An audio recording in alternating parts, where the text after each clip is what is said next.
오순절 마가의 다락방에 모였던 제자들을 위해 성령이 임하셨습니다. 오순절은 그 이스라엘 백성들에게 아주 중요한 의미입니다. 오순절 성령이 갑자기 느닷없이 그들에게 임했다는 건 무엇을 뜻합니까? 하늘과의 소통이 열렸다는 거야. 이 소통의 목표가 뭐냐? 우리 하나 돼서 뭐 하자는 거냐? 이유는 하나예요. 모여서 하나님의 말씀을 듣자는 겁니다. 모여서 하나님의 음성을 듣자는 것이에요. 무엇이 여러분을 움직이게 합니까? 무엇이 여러분의 인생을 이끌어올고 있습니까? 그것은 말씀이에요. 하나님의 말씀이, 할렐루야! 하나님의 말씀이 우리에게 주어질 때 우리 가운데 자유함이 있게 됩니다. 마지막 날에 나는 내용을 모든 사람에게 부어주겠다. 하나님 나라의 꿈이 그들에게 주어진 거란 말입니다. 불처럼 바람처럼 보십시오. 주의 영이 부어주게 될 것이요. 오늘 이 오순절에 성령의 불을 받을 사람이 누굽니까? 이 불을 받고 열방을 선교할 사람이 누굽니까? 임하여 주시옵소서.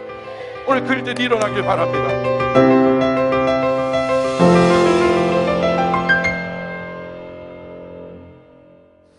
본질에서 멀어진 진리는 어떤 감화력도 줄 수 없다. 본질에서 멀어진 진리는 어떤 감화력도 줄 수 없다.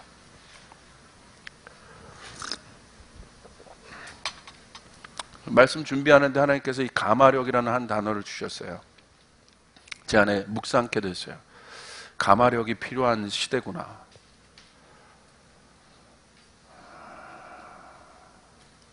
이 감화력은요, 인간에게만 있는 아주 특별한 능력 같아요.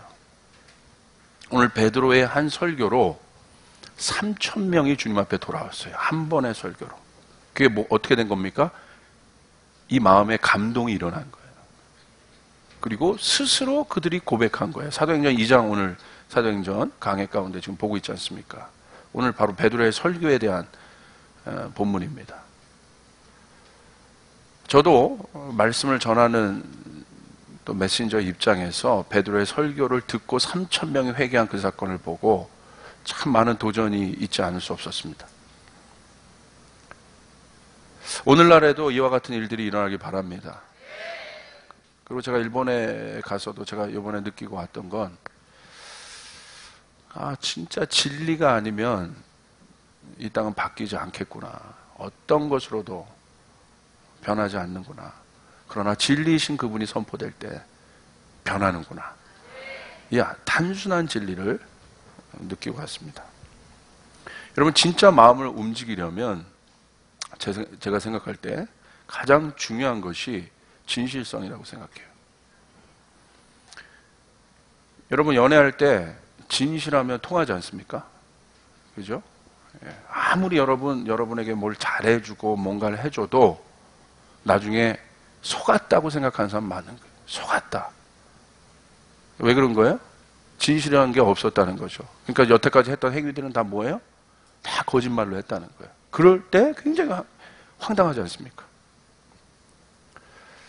많은 사람들이 교회에서 상처를 받는 이유도 바로 그런 겁니다. 교회가 그 진실성으로부터 멀어져 있을 때 뭔가 열심히 왔는데 나중에 속았다는 기분을 드는 거예요. 그때 이제 마음이 다치게 되는 거죠.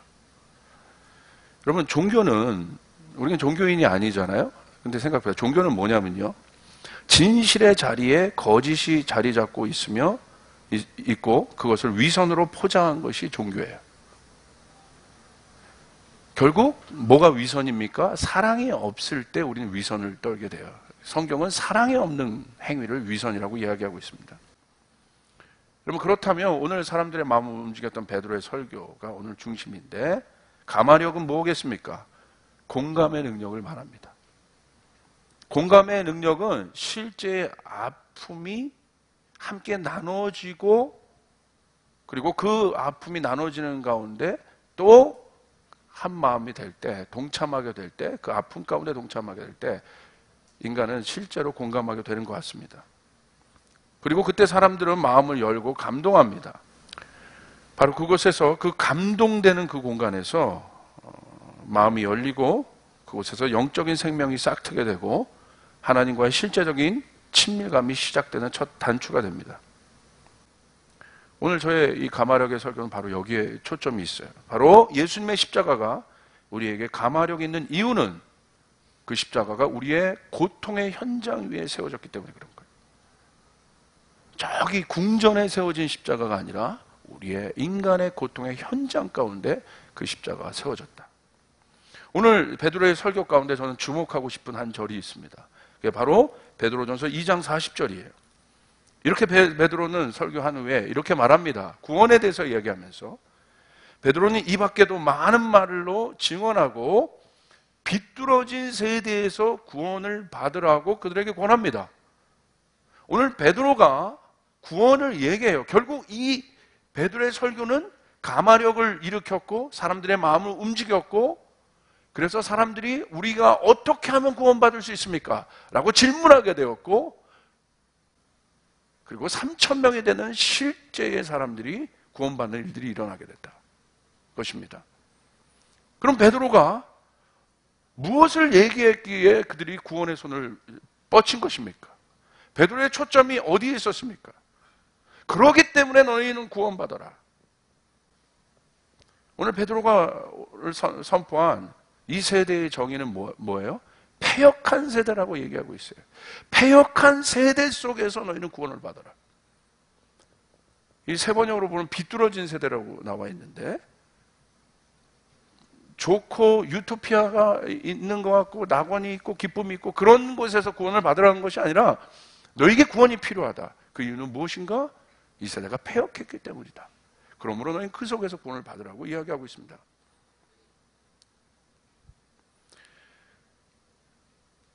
가마력을 주는 베드로의 설교는 패역한 시대 속에 있는 사람의 마음을 움직여 구원을 이루게 하였습니다. 사도행전의 구원에 관한 관점은 이 세상이 패역하다는 거예요. 그리고 패역함의 고통을 알아야 예수가 희망임을 깨닫게 된다는 것입니다. 예수님이 이 땅에 오셔서 구원을 베푸시는 목적은 우리가 알고 있는 구원, 우리가 알고 있는 구원의 깊이가 얕기 때문에 우리가 흔들리는 거예요. 예수님이 말한 구원이 어디에서 이루어졌는가를 한번 집중해 봅시다. 예수님께서 말씀하신 구원을 베푸신 목적은 사탕 같고 값싸고 쉬운 구원이 아니에요. 물론 값없이 받는 구원이 이지만 그것은 단순하게 우리의 어떤 정체성이 바뀌는 그런 차원에 머물러 있는, 우리가 그냥 예수 믿고 입으로 고백하면 구원받는다, 이거 중요하죠. 거기서 끝나면 안 된다는 것이에요. 예수님의 구원은 하나님 나라와 연결됐어요. 모든 영역의 구원이 일어났다는 것이에요. 그렇기 때문에 예수님께서 말한 이 복음, 예수님께서 말한 이 구원의 메시지는 엄청난 파괴력을 가져왔어요. 그 도시를 변화시켰습니다. 가는 곳마다 하나님의 역사를 일으켜내는 능력이 되어 있습니다. 우리가 알고 있는 진리이신 예수에 대한 믿음의 깊이를 말해요. 베드로는 예수님과의 여정을 통해 자신의 실패를 통해 패역함을 깨달았어요. 오늘 제가 집중하고 싶은 단어는 바로 이거예요. 구원에 가기 위해서 패역함이 뭔지를 알아야 된다는 거예요. 패역함의 이유가 무엇인지 알았어요. 진짜 내가 구원받은 사람이구나. 예수님께서 나에게 구원의 존재이구나. 구세주구나. 베드로가 예수님과의 여정 속에서 복음서에서 보여진 베드로의 삶은 무엇이었습니까? 성공이 아니었어요. 철저한 실패였습니다. 철저한 망가짐이었습니다. 복음서에 나와 있는 제자들 보십시오. 이렇게 망가질 수 있을까요? 이렇게 예수님을 실망스럽게 해드릴 수 있을까요? 근데 성경은 그것을 증거하고 있어요. 그리고 사도행전에서 완전히 다른 제자들을 보여주고 있어요. 베드로의 설교가 가마력이 있었던 이유는 무엇이겠습니까? 이 패역함을 정의했어요. 베드로가. 그의 믿음이, 그의 신앙이. 진짜 패역함이 뭔지 알았기 때문에 그래요. 너희가 예수가 필요하냐? 그렇다면 이 세상은 패역하거든? 이 패역한 세대 속에서 너희는 구원을 받으라는 거예요. 거기에 마음이 움직인 겁니다. 아, 그렇구나. 그것이 가마력이었어요. 여러분 생각해 보세요. 설교는 분석이 아니에요. 신앙은 분석이 아니에요. 분석은 이해를 줄 수 있으나 능력은 없습니다. 우리의 신앙이 이해 차원에서 끝나면 안 된다는 거예요. 능력의 단계로 넘어가야 된다는 것이. 아멘. 깨달음의 단계로 머무르는 것이 아니에요, 신앙은. 능력의 단계로 넘어 들어가는 것이에요. 여러분 잘 생각해 보십시오. 사람들은요, 예수를 찾고 믿어요. 왜 그렇습니까?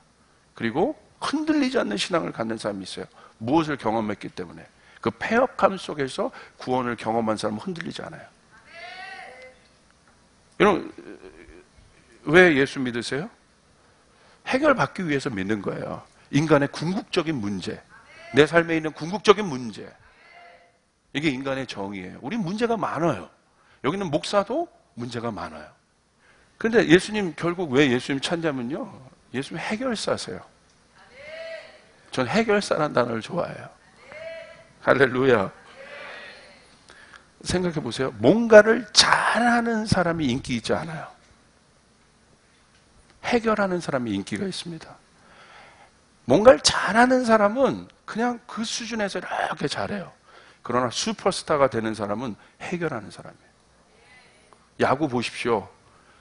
뭐 리그 동안 단타 몇 개 날면서 쭉 정확하게 그 자기의 어떤 스코어를, 자기의 어떤 타율을 유지하는 그 사람도 잘한다고 우리가 생각하고 열광하지만 빅팬을 형성하지는 않아요. 여러분, 예전에 우리가 일본이랑 야구샵 할 때 이 한일 야구가 있어요. 제가 어렸을 때 기억을, 아직도 인상 깊었어요. 그때 만루 상황이었는데 한대화가 나와서, 김재박인가요? 번트 치고 딱 나간 다음에 한대화가 나와서, 이거 기억나세요? 한대화가 나와서 그냥 9회 말 때 쳤는데 뭘 쳤어요? 말루 홈런을 쳤지 않습니까? 아직도 그 장면을 기억해요. 사람들은 그것에 열광한 거예요. 그 한 방의 임팩트. 이게 해결사예요. 잘하는 사람이 아니라 해결해 주는 사람. 저도 조 목사가 잘은 못하지만 가끔 하지 않습니까? 임팩트 있게. 예수 그리스도께서 진리로 보여주신 그것은 가장 본질적인 문제를 해결하는 진짜 해결사가 예수님이셨다는 거예요. 오늘 베드로는 그것을 설교하고 있는 것입니다. 이 패역함 속에서 너희는 구원을 받아라. 여러분, 그러므로 우리가 깊이 한번 생각할 때 패역함을 우리가 알아야 되지만 패역함을 너무 묵상하면 안 됩니다. 베드로는 패역함 속에서 누구를 묵상했어요? 예수를 묵상했다. 이게 중요한 거예요. 패역함을 묵상하면 지식에 끝납니다. 그리고 패역함 속에서 만들어낸 예수는 능력이 없어요. 뭔가 해결을 탁 던지긴 하지만 뭔가 깨닫고 예수가 능력이구나 라고 이해는 하지만 실제 현장에서 파워는 나타나지 않아요. 이건 굉장히 다른 거예요. 패역함을 보는 것은 중요합니다. 분석하는 것 중요합니다. 아는 것 중요합니다. 지식적으로 보는 것 중요합니다. 이것은 30%, 20%만 하십시오. 이 위에서, 어차피 인간의 본질은 패역합니다. 이 위에서 예수를 70%로 강화시키길 바랍니다. 아니면 어쩌면 95%로 99%로 강화시키길 바랍니다. 그 진리의 토대 위에 서야 능력이 나타난다. 그 진리의 예수가 던져질 때 3,000명이 구원을 받는 역사가 일어날 때, 이것은 굉장히 중요한 것이에요.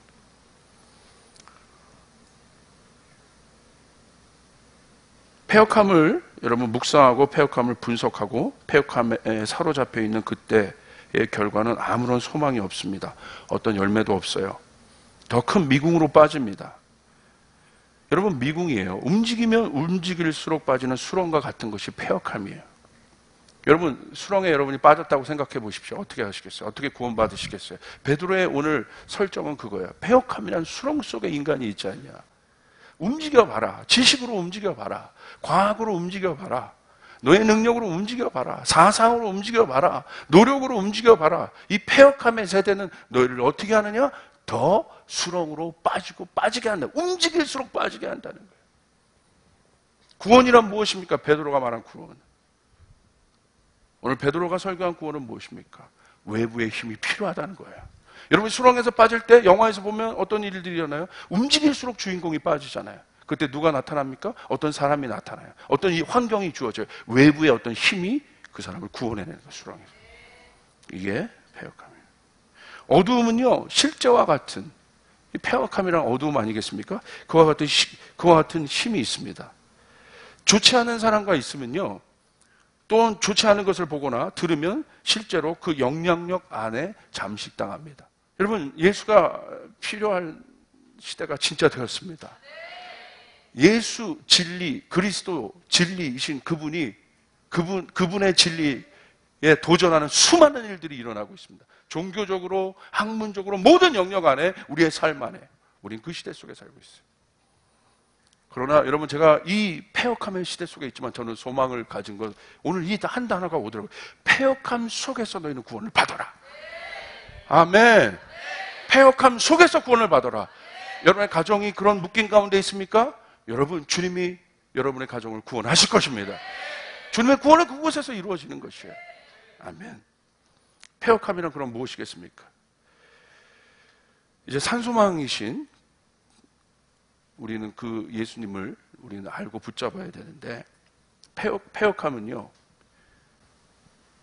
비뚤어진이란 뜻이에요. 스콜리오스, 휘어진, 굳은, 완고한이란 뜻이 폐역한이란. 베드로가 이제 보세요. 2장 36절 37절에 이렇게 얘기했어요. 우리 같이 한번 읽어볼까요? 시작. 그러므로 이스라엘 온 집안에 확실하게 하시고 하나님께서는 여러분이 신청하여 받은 예수를 주님과 그리스도가 되게 하셨습니다. 사람들이 이 말을 듣고 마음이 들려서 이제 여러분과 어떡하면 좋겠습니다. 여러분과 다른 사람들에게. 자, 보십시오. 그러므로 이스라엘 온 집안은 확실히 알아두십시오. 하나님께서는 여러분이 십자가에 못 박은 이 예수를 주님과 그리스도가 되게 하셨습니다. 예수가 누굽니까?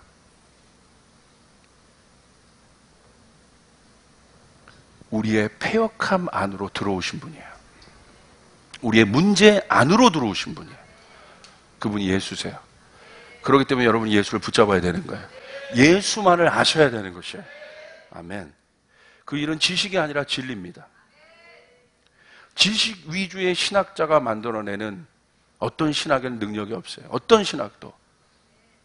우리가 보기 원하는 신학자는 누군지 아세요? 신학의 영역에서도 라이너트 본케 같은, 보네퍼 같은 이런 분들이에요. 그 폐역함의 시대 속에 들어가서 자신의 신학을 펼쳐내었다.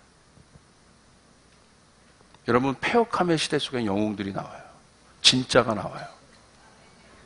여러분, 이것은 잘 생각해야 돼요. 그렇기 때문에 그의 신학은 아직도 우리의 가슴을 치고 있는 거예요. 번영 속에서 만들어진 신학은 보십시오. 얼마나 안 좋은 결과를 한국교회에 만들어놨는지. 진짜 폐역함이란 그들이 믿고 있는 진리에 대한 거절을 말합니다. 오늘 베드로가 누구에게 설교했어요? 유대인에게 설교했어요.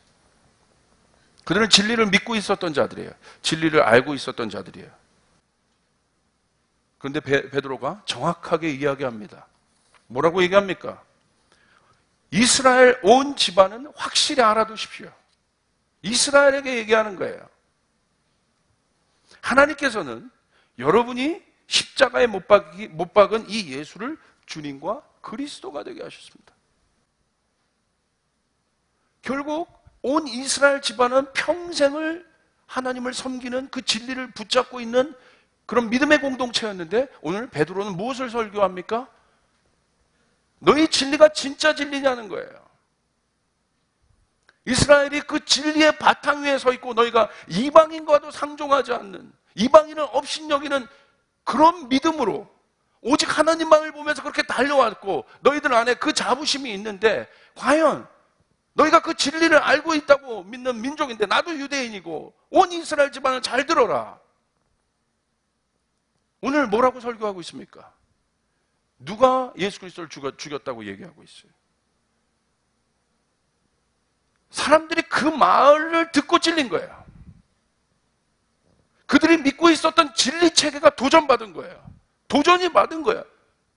찔린 거예요. 더 이상 거절하지 못하는 거예요. 베드로가 설교를 통해서 벼랑으로 밀어버린 겁니다. 네가 믿고 있는 진리, 네가 붙잡고 있는 이 생명의 줄이 진짜냐는 거예요. 베드로가 그걸 설교를 통해 밀어놓고 있는 거예요. 이스라엘에게, 온 이스라엘 집안을 들으라. 종교가 아니다, 예수를 믿는 것은. 하나님을 믿는 것은, 우리가 알고 있는 진리는 종교에서 끝나는 것이 아니다. 그것은 생명이다. 그것은 본질이다. 그 예수는 누구인가? 베드로가 설교합니다. 죽음 속에 있지 못하는 생명력 있는 오직 한 존재. 너희는 그 존재를 못 박았다는 것이에요. 진짜 진리를 못 박았다는 거예요. 너희가 붙잡고 있는 그 신념, 너희가 붙잡고 있는 이론, 너희가 붙잡고 있는 지식, 너희가 붙잡고 있는 경험, 너희가 붙잡고 있는 하나님에 대한 신앙, 가짜라는 거예요. 벼랑 끝으로 몰고 있습니다. 베드로가 대단한 것은 벼랑 끝에 몰았어요. 근데 왜? 그 패역한 세대, 이 패역함이라는 정의는 무엇입니까? 비뚤어진, 완고한 이란 뜻이라고 여러분 얘기했죠. 뭔가 없었던 것을 만드는 게 그것이 패역함의 정의가 아니라 성경에서 말하는, 오늘 베드로가 이스라엘 사람들에게 말하는 패역함의 정의는 알면서도 안 한다는 거예요. 알면서도 인정하지 않는다는 거예요. 결국 믿음에 대해서 얘기하고 있는 거예요. 무엇을 믿느냐는 거예요. 무엇을 보느냐는 거예요. 너희가 갖고 있었던 진리 체계가 결국은 너희를 어디로 이끄냐는 거예요. 생명력 있는 곳을 이끌고 있냐, 사망으로 이끌고 있느냐. 너희 행위가 그 진리 체계 위에 있으면 생명력 있는 행위가 될 것이냐, 사망의 행위, 헛된 행위가 될 것이냐. 이 질문인 거예요. 오늘은 우리 어떤 진리 체계 위에, 어떤 바탕 위에 있습니까? 이것은 굉장히 중요한 질문입니다. 사람들이 그 말에 찔린 거예요. 베드로는 거기에 도전한 거예요. 너희가 믿고 있는 진리가 진짜냐? 엄청난 도전인 겁니다. 이 무식쟁이 같은 베드로가 이 엄청난 진리를 지금 풀어내고 있는 거예요. 누구를 지금 변화시킨 거예요? 유대인들을 변화시키고 있는 거예요. 엄청난 진리이고 언약이고 약속이라고 믿고 있었던 그들에게, 그들이 가졌고 수천 년 동안 하나님에 대한 엄청난 믿음을 가졌던 그들에게 베드로가 지금 도전하고 있는 거예요. 근데 뭐라고 돼 있어요? 37. 이 말이 기가 막히다 이거예요. 마음이 찔렸다는 거예요. 왜 찔렸겠어요? 그렇게 했으니까. 그러니까 위선 떨었죠. 그러니까 종교적으로 나갔죠. 그러니까 자기 속은 썩어가고 문드러져 가고 있는 것 같은데 나와서는 거룩하게 종교 행위를 하고 있는 것 아니었겠습니까? 베드로가 본 거예요. 그거 아니라는 거죠. 우리 이스라엘 민족 안에 구원이 없었다는 거죠. 그거 아니라는 거예요. 베드로는 그것을 얘기하고 있었어요. 패역한 세대, 그게 바로 입니다. 여기 보죠. 완고하게 버티고 있는 교만의 정의는 그거예요. 알면서도 안 하는 거. 여러분, 기도하면 하나님의 역사가 일어날 줄 믿습니까? 왜 안 하십니까? 이게 패역함이에요. 알면서도 안 하는 우리 안에 있는 완고함. 하나님 뜻대로 하면 여러분의 삶이 좋아질 걸 아십니까? 좋아질 거 아세요? 하나님의 뜻대로 하면 여러분의 삶에 행복이 있을 줄 아세요? 여러분의 삶에 해결이 있는 줄 아십니까? 그런데 왜 안 합니까? 왜 여기는 목사도 잘 안 할까요? 제 안에 그 완고함이 있는 거예요. 하나님 앞에. 패역함의 영이 있는 거예요. 패역함의 본성이 있는 거예요. 진리인 줄 아는데 안 따라가는. 그대로 하면 되는데 내 방법을 택하는. 그게 완고함이에요. 불순종의 뿌리들. 바벨의 원형들.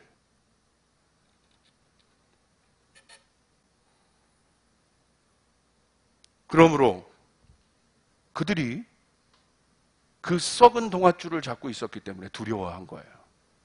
예수를 믿는데 이 엄청난 세속주의가 일어나고 있는 그들 속에서 로마의 압제가 있는 그 엄청난 불안한 상황 속에서 고통이 있었던 그들의 신앙을 진짜 지키기 어려웠던 그 속에서 그들이 진리를 믿고 있었지만 하나님 앞에 서 있었지만 불안한 겁니다. 두려운 겁니다. 베드로가 왜 강력하게 유대인들에게 먼저 이 설교를 했냐 이거예요. 온 이스라엘 집안을 들으라. 베드로는 진짜 패역함이 뭔지를 알고 있어요. 이방인들은 차라리 모르잖아요. 예수 믿는 거. 예수 믿는 거 모르니까 가서 몰라서 저런다. 이해할 수 있단 말이에요, 우리가. 오늘 한국교회가 이 이야기를, 이 메시지를 들어야 되는 것은 무엇입니까?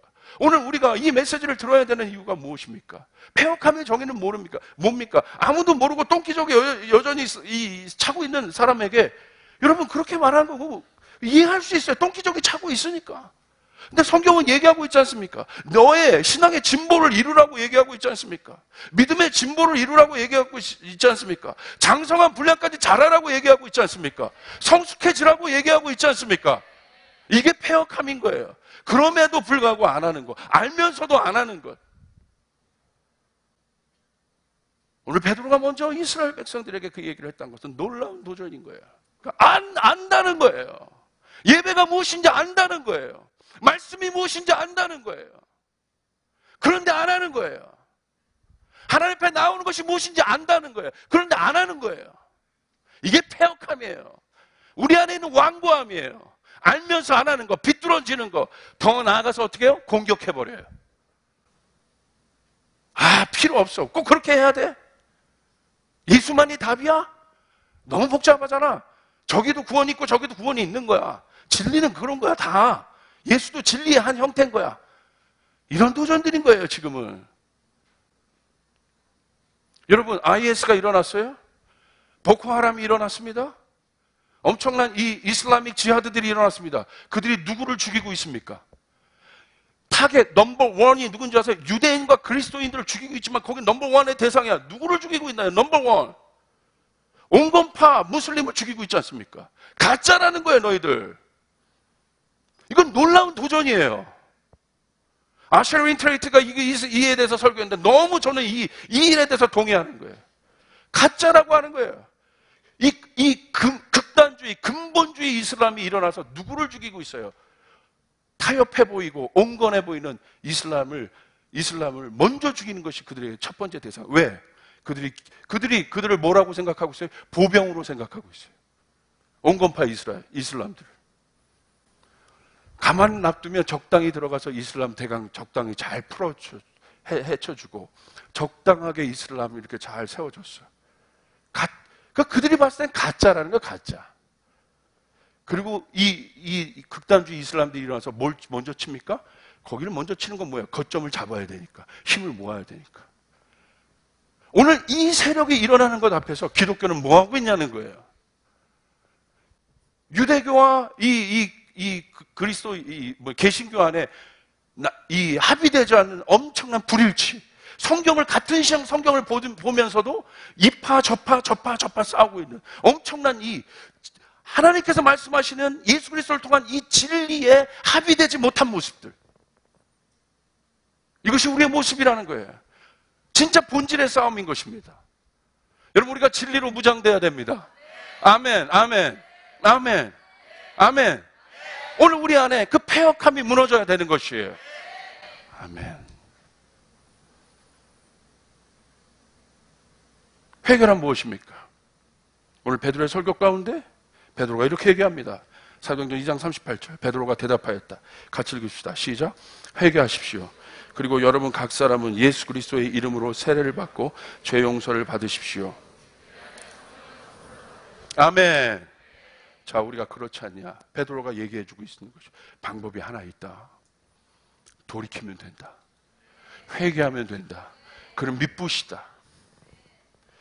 사랑하는 여러분, 예수 그리스도를 통해서 여러분 안에 엄청난 권세가 주어졌는데 그것은 무엇입니까? 회개의 능력입니다. 아멘. 회개는 막 슬프고 이게 회개가 아니에요. 이렇게 막 하고 울면 내가 회개한 것 같고 내가 아무런 주님 이러면 회개 안 한 거고 이거 아닌 거예요. 여러분 날마다 회개가 일어나야 돼요. 날마다 이 진리의 도전 앞에 우리는 회개해야 돼요. 우리가 할 수 있는 것은 한 가지밖에 없어요. 이 패역한 속에서 구원을 받는 건 한 가지밖에 없어요. 돌이키면 되는 거예요. 이대로 가는 것을 돌이키면 되는 것이에요. 아버지 앞으로. 뭐라고 되어 있습니까? 회개하십시오. 그리고 여러분 각 사람은 예수 그리스도의 이름으로 세례를 받고 죄 용서를 받으십시오.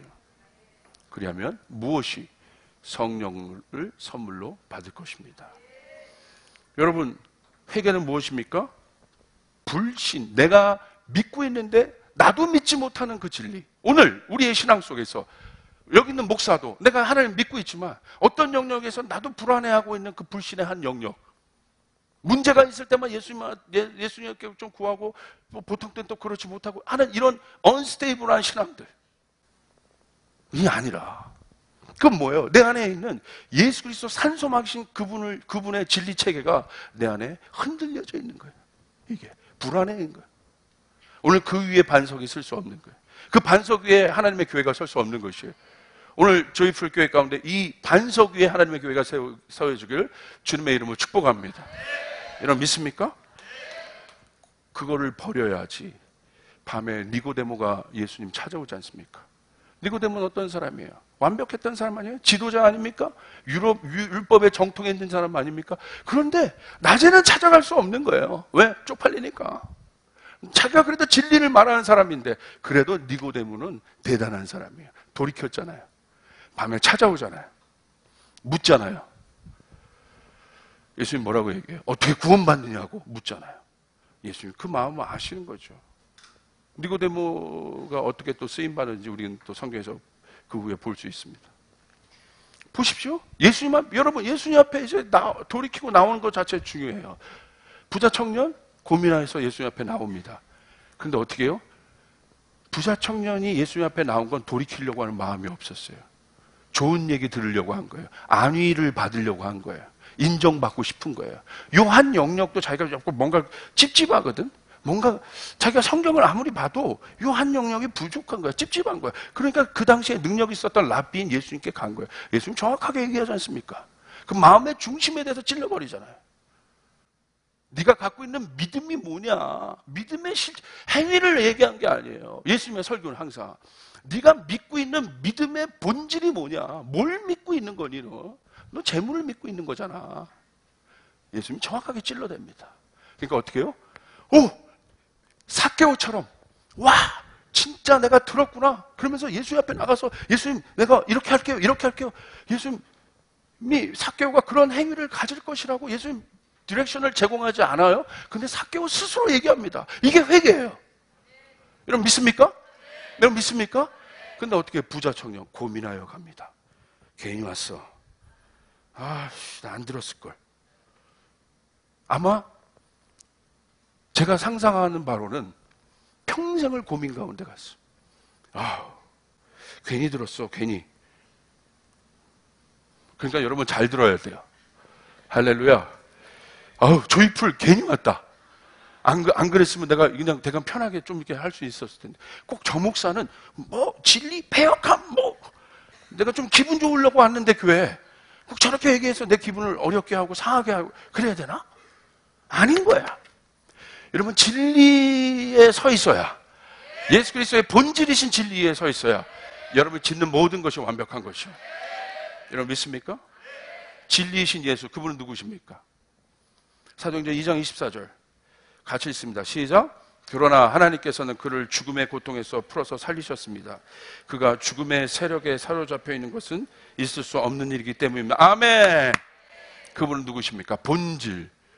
오늘 사도 바울은 그것을 알고 있습니다. 십자가가 뭔지를 알고 있습니다. 본질. 그가 죽음의 세력에 사로잡혀 있는 것은 있을 수 없는 일이다. 가장 인간에게 있어서 마지막 질문, 그 생명에 대한 본질에 대한 질문, 영생에 대한, 하나님 나라에 대한 본질적인 질문, 보이지 않는 세계에 대한 본질적인 질문, 그리고 누구나 맡게 되는 그 엄청난 현실, 예수님에 대해서 베드로는 정확하게 그분의 본질, 그분이 누구신지 정확하게 알고 있는 거예요. 그래서 얘기합니다. 뭐라고? 죽음이 그를 붙잡고 있을 수 없다. Because it was impossible for death to keep its hold on him. 죽음이 그를 붙잡을 수 없다. 여러분 안에 예수의 생명이 있으면 여러분 어떤 죽음의 그림자와 죽음의 힘과 죽음의 공포와 여러분 묶는 저주가 여러분을 붙잡을 수 없는 것이에요. 이게 예수를 믿는 산소망의 힘입니다. 이게 예수 안에서 오는 진리의 힘입니다. 예수님이 누군지만 알아도 그 일들이 일어나게 된다. 할렐루야. 아멘.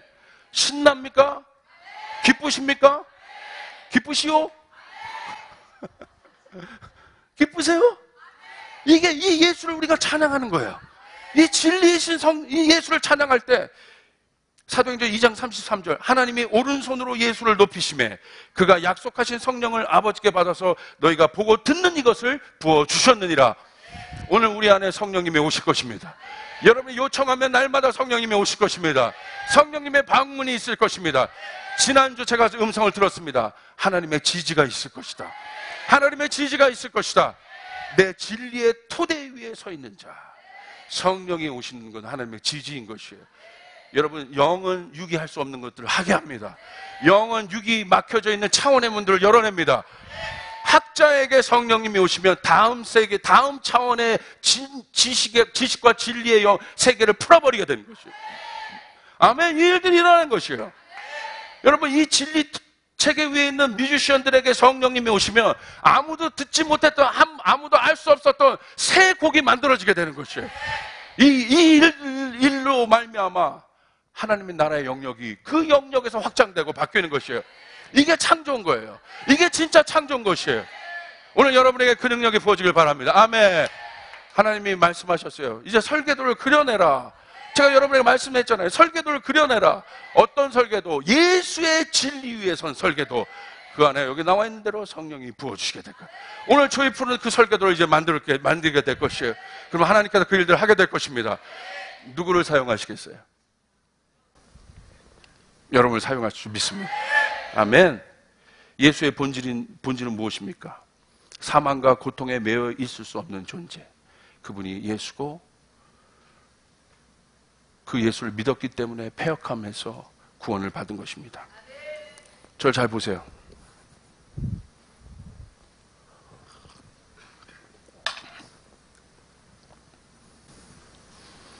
자신이 생각할 때 나는 신앙이 좀 약하다고 생각하면 저를 잘 보세요. 성령께서 여러분에게 특별히 지금 감동을 주세요. 흔들리지 마세요. 흔들리지 마세요. 진짜 예수 붙잡고 나가보세요. 돌파가 있어요. 다시요, 저 보세요. 종교적으로 그냥 교회 나오셨던 분 저를 잘 보세요. 성령의 감동에 의해서 여러분에게 말씀드립니다. 흔들리지 마세요. 아멘. 좋은 일이 있을 것입니다. 진짜를 만나야 합니다. 아멘. 우.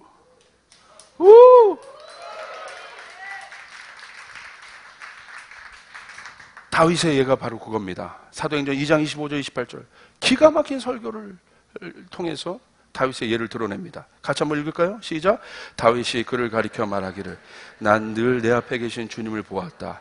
나를 흔들리지 않게 하시려고 주님께서 내 오른쪽에 계시기 때문이다. 그러므로 내 마음은 기쁘고 내 혀는 즐거워하였다.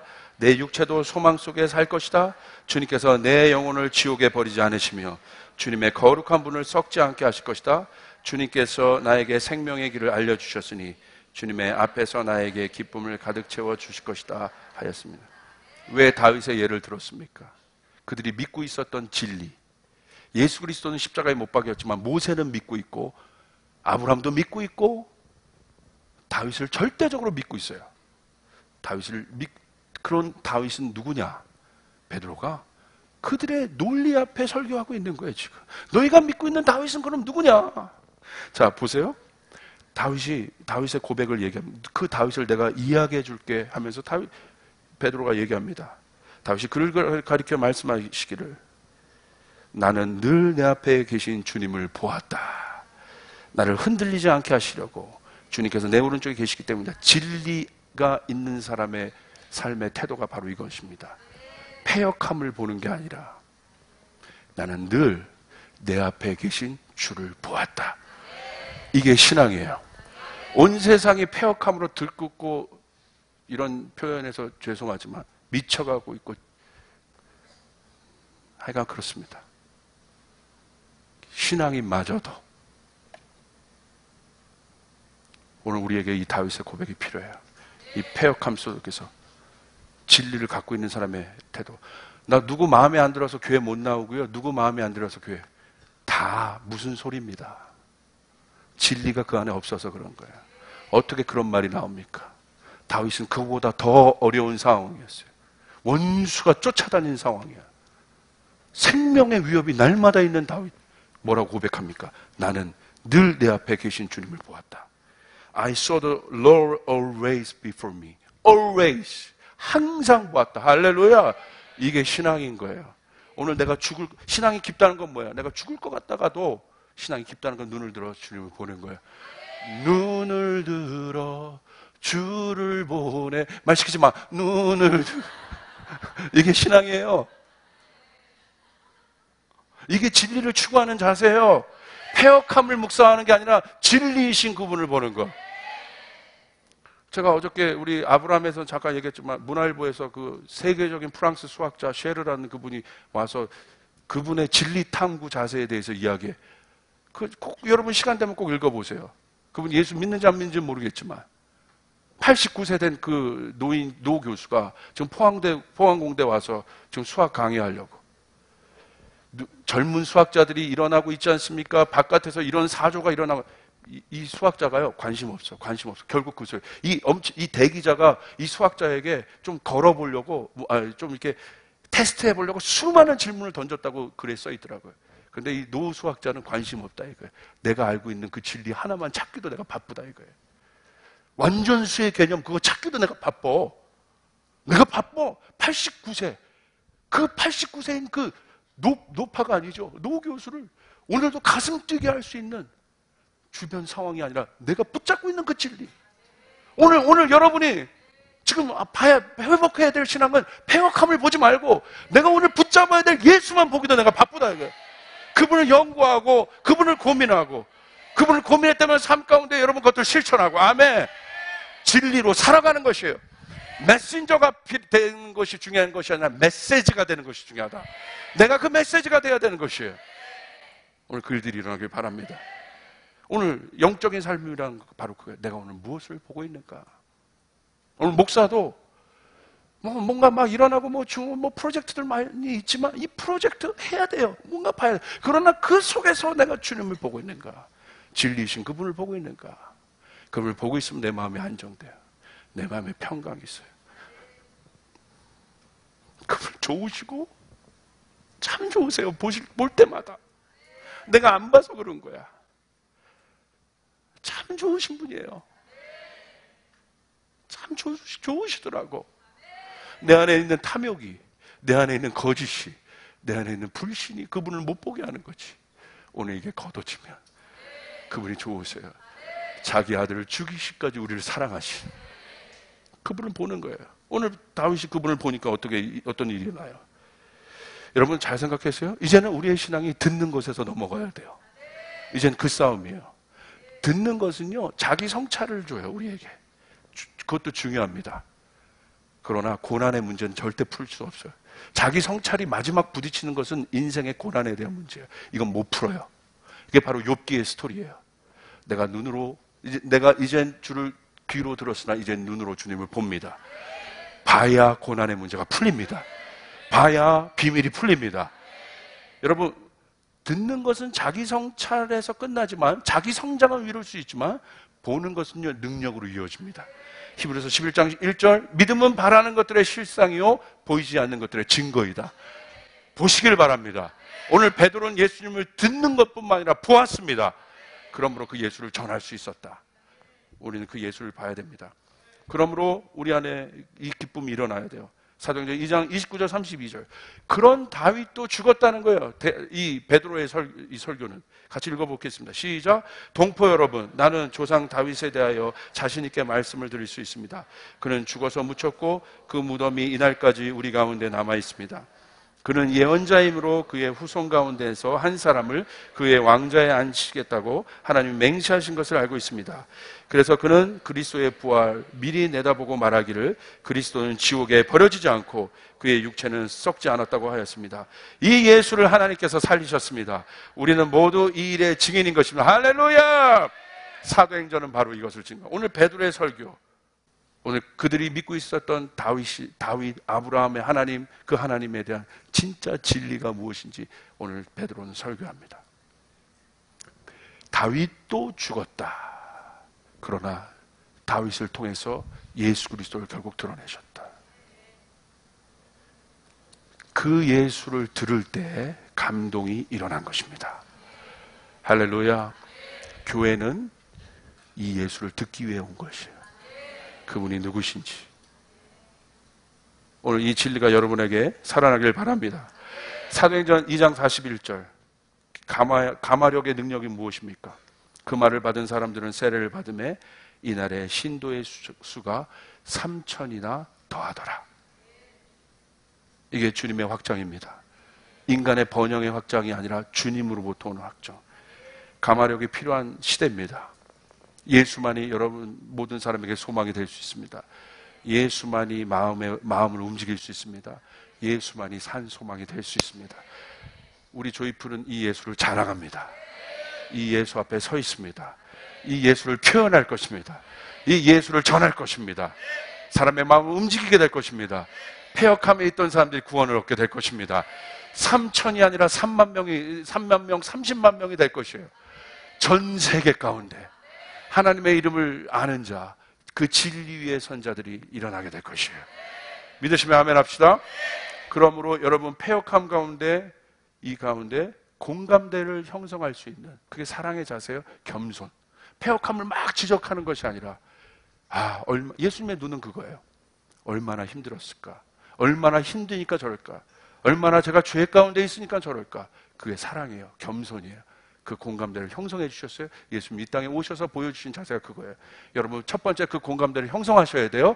그래야 감동이 돼요. 마음이 움직여요. 여기서 예배팀 안에 성도들을 위해서 예배팀이 열심히 기도해 보세요. 어떤 일이 일어나는 줄 아세요? 여기서 쇼하지 않게 돼요. 감동해요. 저 성도가, 제가요 항상 강조하는 게 이거예요. 제가 어느 순간 그걸 깨달았어요. 제가 그걸 깨닫고 엄청나게 회개했는데, 저희 교회 오는 분들 외부에서 많이 오거든요. 많이 오시는데 이분들의 제가 평상시의 삶을 봤어요. 아침부터 나가서 밤까지 그 막 이 엄청난 경쟁 속에서 그렇게 살아가시더라고.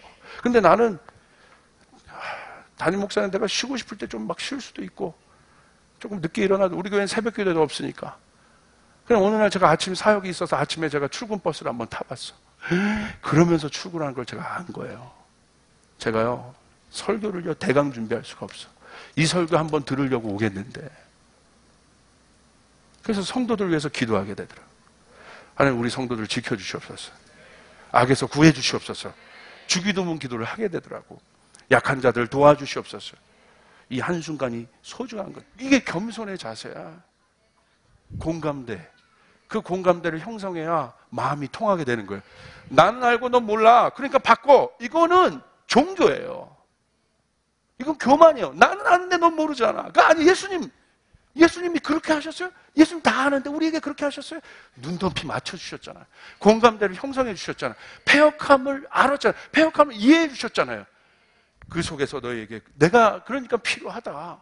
그래서 오신 것 아닙니까? 그러므로 예수가 그 속에서 그 마음, 그 겸손의 마음을 가질 때 예수가 필요한 것을 알게 되고, 그때 들어오는 신앙이 진짜란 말입니다. 그때 가마력 있게 돼서 마음이 움직이게 된다 이겁니다. 그 믿음의 체계가 한 번만 형성되면 이제 선포하게 돼 있습니다.